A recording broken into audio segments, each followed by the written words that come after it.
Vamos proceder à leitura do Salmo 144, verso 15.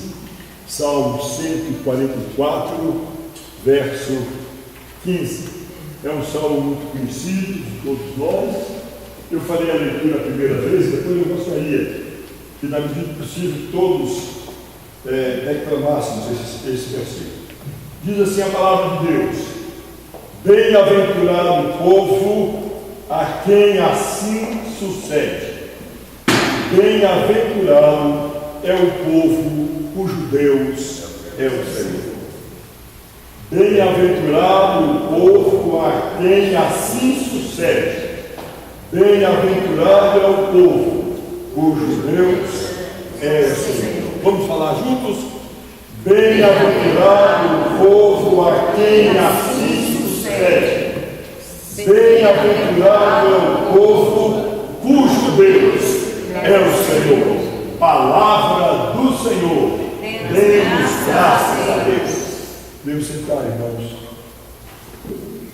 Irmãos, eu estava pedindo a Deus que me desse uma palavra para a igreja nesta manhã, de um dia tão especial, um dia histórico na vida do nosso país, e busquei no Salmo 144, verso 15, a inspiração para isso. Bem-aventurado o povo a quem assim sucede.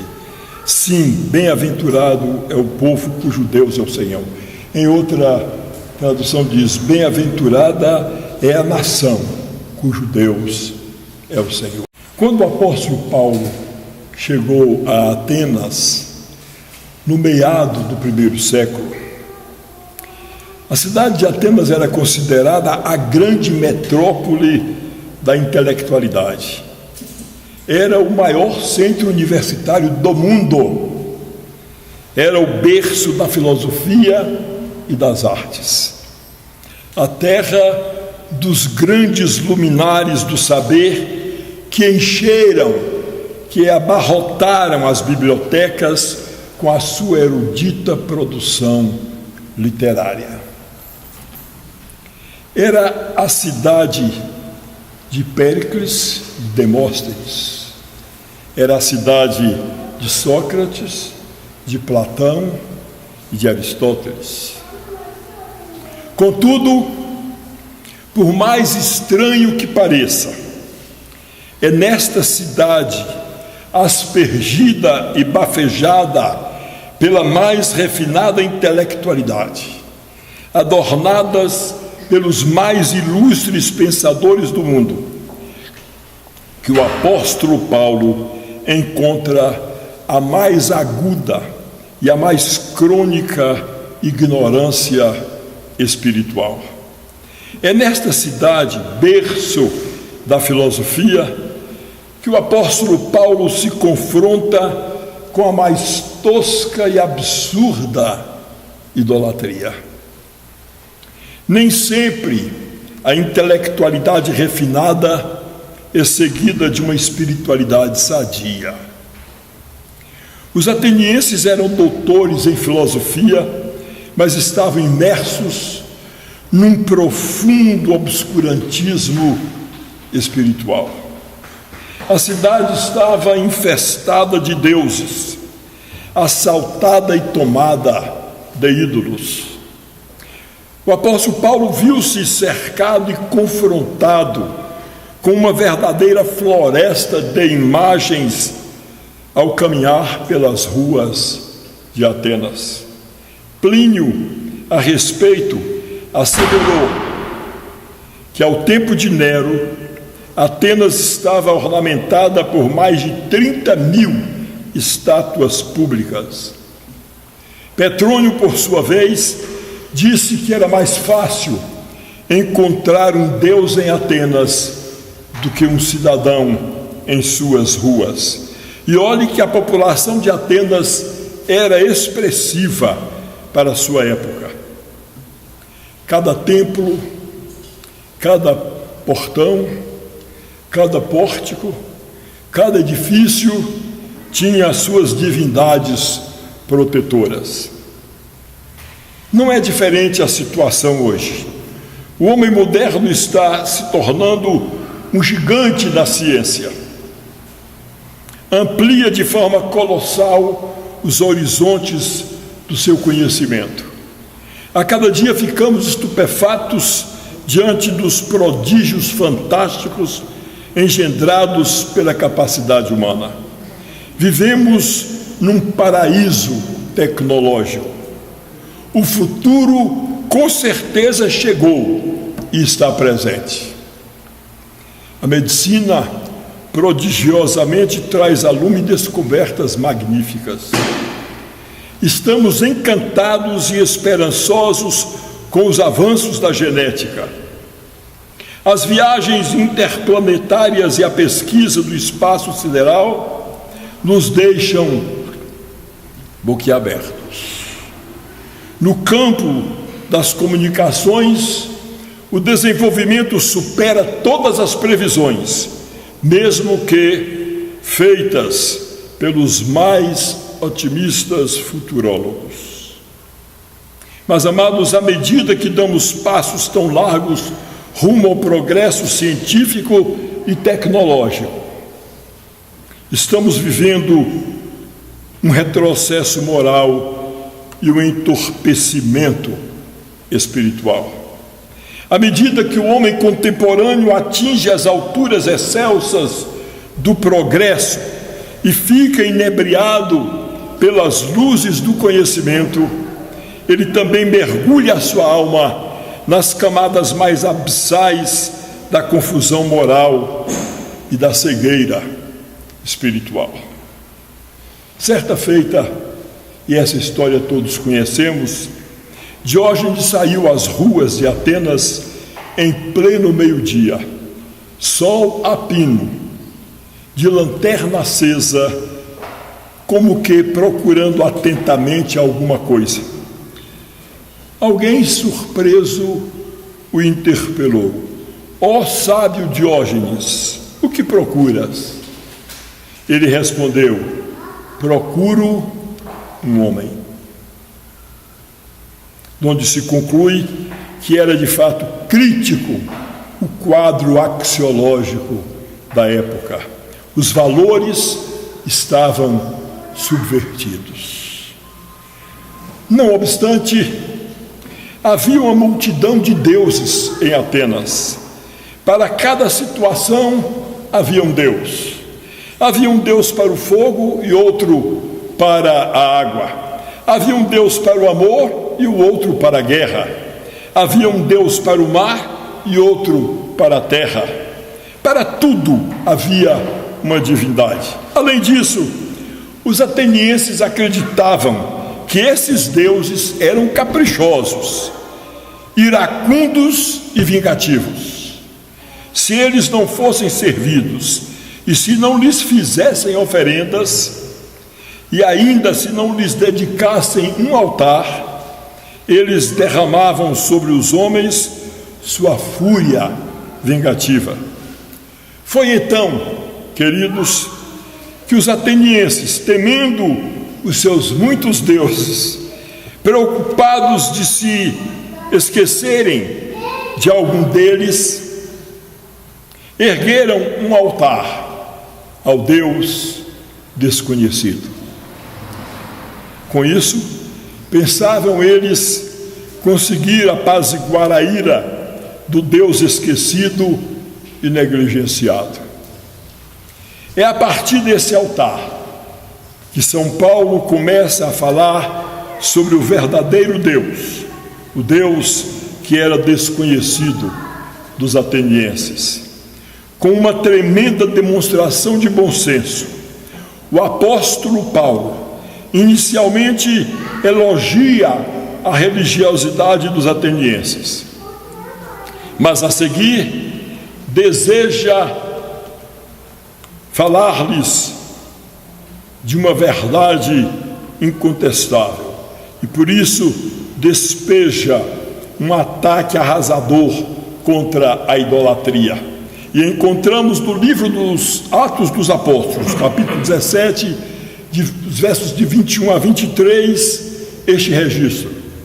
E estando Paulo no meio do Areópago, disse: Homens atenienses, em tudo vos vejo um tanto supersticiosos, porque passando eu e vendo os vossos santuários, achei também um altar em que estava escrito: ao Deus desconhecido.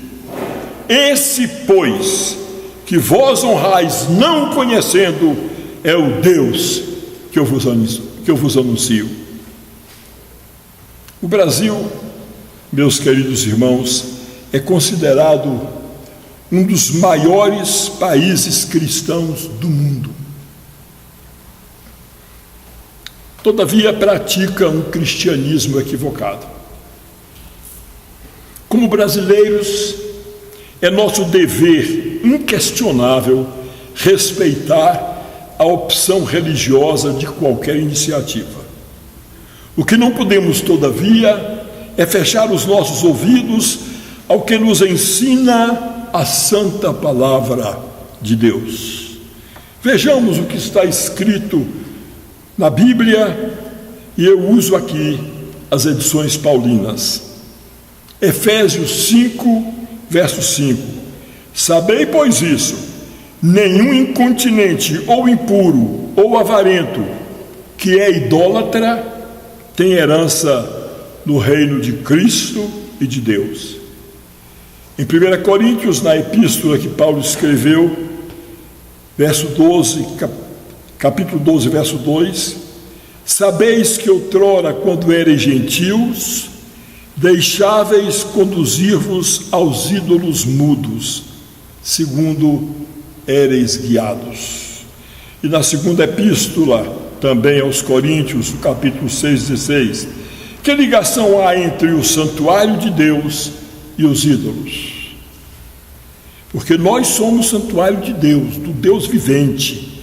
Como ele próprio disse: habitarei e andarei entre eles, serei o seu Deus e eles serão o meu povo.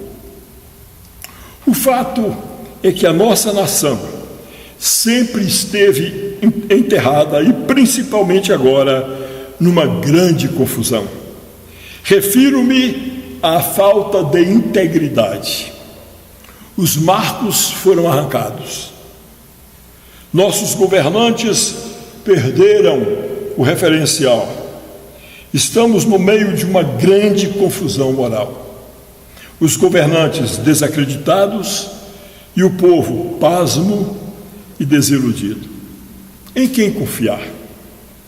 Os valores éticos foram afrouxados e desprezados.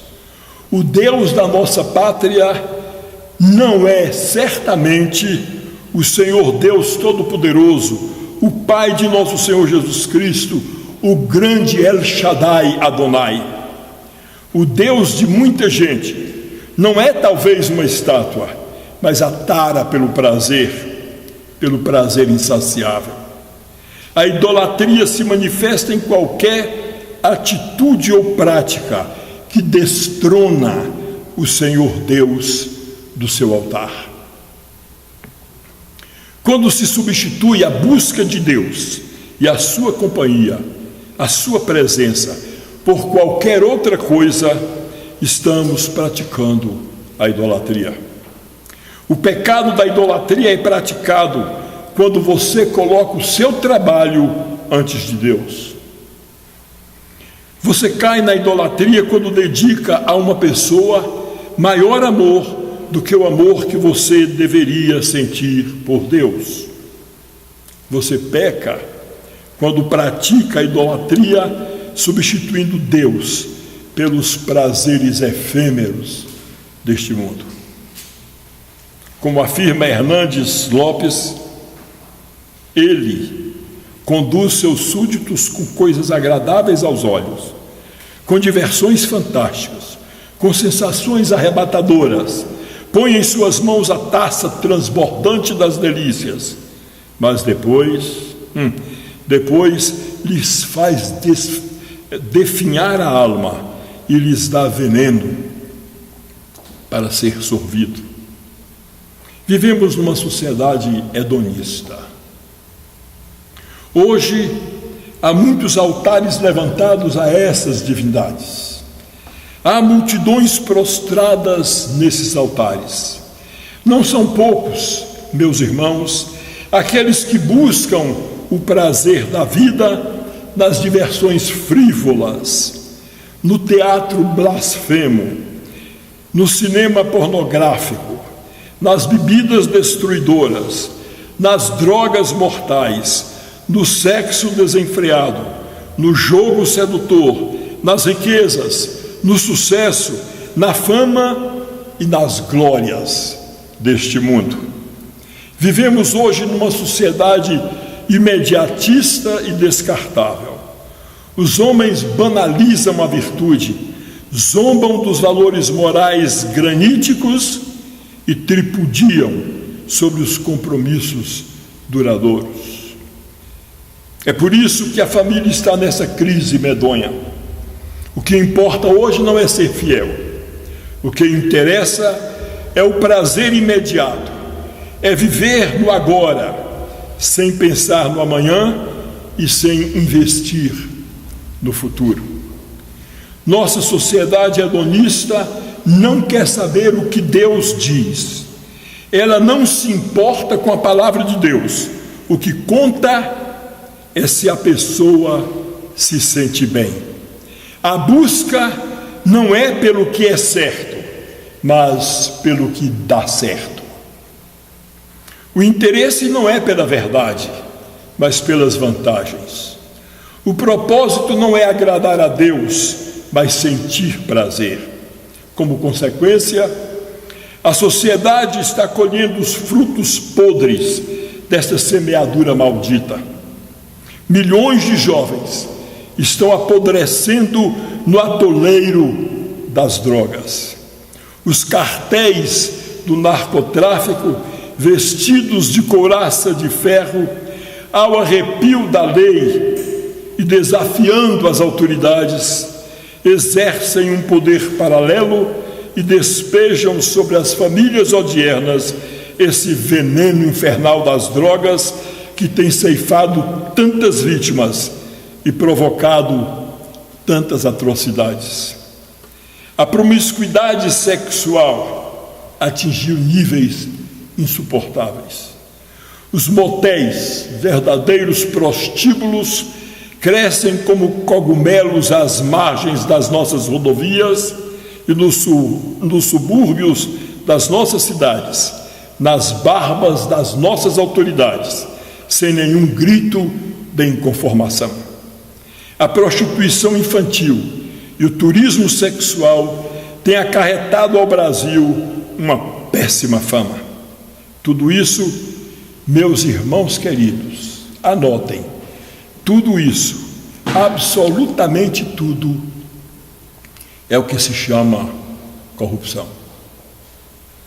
Todos os valores estão corrompidos em nossa pátria. Você, meu querido e prezado paroquiano, gostaria de ser um agente transformador da história de nossa nação? Então, saia do comodismo, evangelize seus colegas, evangelize seus companheiros de trabalho, seus companheiros de estudo, seus vizinhos, evangelize os seus parentes. Não há outra esperança. A solução da nossa pátria não reside em siglas partidárias, nem em troca de homens. Não há outro governo, nem outro caminho. Se você deseja transformar a história da nossa nação, faça discípulos para Jesus Cristo. Desta forma, sim, a nossa pátria seguramente será muito melhor. O Brasil tem tudo para ser uma nação próspera, abençoada e feliz. Portanto, povo de Deus, em nome de Jesus, cumpri o vosso encargo. Proclame do nosso Deus o amor. Com certeza, Ele não deseja a perdição do pobre pecador. As boas novas proclamai, novas de que Deus nos ama. Sim, contentes proclamai, pois bem-aventurado o povo a quem assim sucede. Sim, bem-aventurada é a nação cujo Deus é o Senhor. Amém?